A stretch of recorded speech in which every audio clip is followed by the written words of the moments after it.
Hello! Welcome to my channel, Emelita Papa. Ngayon pong araw na tayo ay muling gagawa ng bread. So, yung tinapay na to ay loaf bread yung ating gagawin. So, itong recipe na ginagamit ko sa bread na ito ay same pa rin do sa aking pandesal, ube pandesal, cheese pandesal. Yun pa rin yun. Hindi ko na siya binago dahil nga napakaganda nung recipe na ginagamit ko. So, hindi ko na rin siya pinicturan kasi nga andun na siya sa aking mga unang video na ginawa kong mga pandesal. At dito na lang ang ipapakita ko ay kung paano ko ginawa ang loaf bread. Kasi ito ay medyo kakaiba sa aking mga dating ginagawa. Usually kasi ang ginagawa ko puro pandesal lang. So, ito ay loaf bread at lalagyan natin siya ng twist. Medyo para sa akin, kasi wheat bread nga siya, healthy itong tinapay na to, at ang sugar na inilagay ko sa kanya ay talagang konti lang, parang 1/4 cup lang yata yung sugar niya. So, para sa akin, healthy ang tinapay na ito. So, dito, napaalsa natin siya na maayos. Maganda yung pagkakaalsa. Simpleng tamang-tama lang siya. Hindi siya yung una kasi ditong video na gumawa ko ng cheese pandesal. Sobrang alsa niya. So, sobrang buhaghag yung kanyang tinapay. At doon, hindi ako gumamit ng yung rolling pin. So, dito nag-rolling pin ako.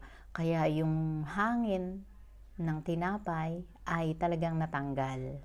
So, hindi siya mahangin sa loob yung tinapay niya, hindi mahangin ang loob. So, talagang perfect yung ating pagkakagawa sa tinapay na ito. So, ayan, ni-roll ko siya para magkasya doon sa ating gagamitin na tray at para na rin maganda yung itsura niya. So, after nyan, para mas lalong maging maganda yung kanyang kulay, iwawash ko siya ng egg. Ayan.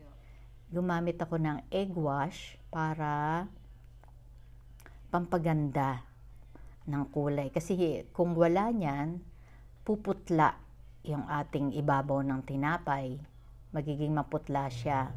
So, naisip ko nga, at nakita ko rin doon sa ibang mga video na gumagawa ng tinapay, gumagamit sila ng egg wash para pangpaganda ng kulay ng tinapay, hindi siya maputla. And then, gumamit din ako ng, ayan, ano yan? Seed. Yan, seeds na yan. Gumamit ako niyan. At doon sa isa naman ay gumamit tayo niyang oatmeal na seeds. Oatmeal crackers din. O basta oatmeal. Yan ang ginamit ko dyan. Ano ba yung isang seeds?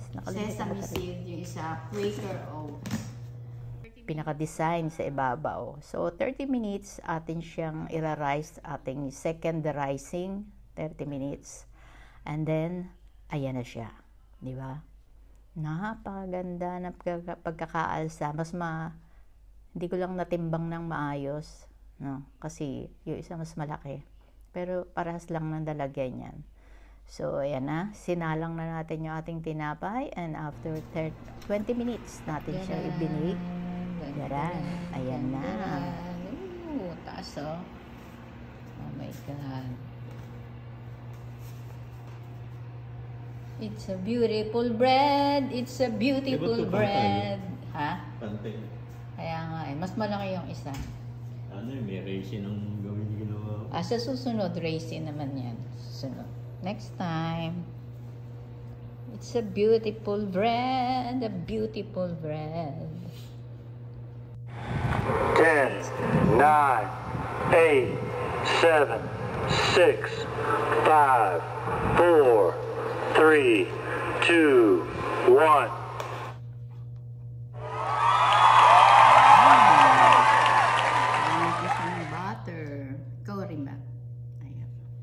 Ayaw niya. So, ako lang. So, ayan. Perfect. Perfect bread. Meron tayong pang almusal bukas.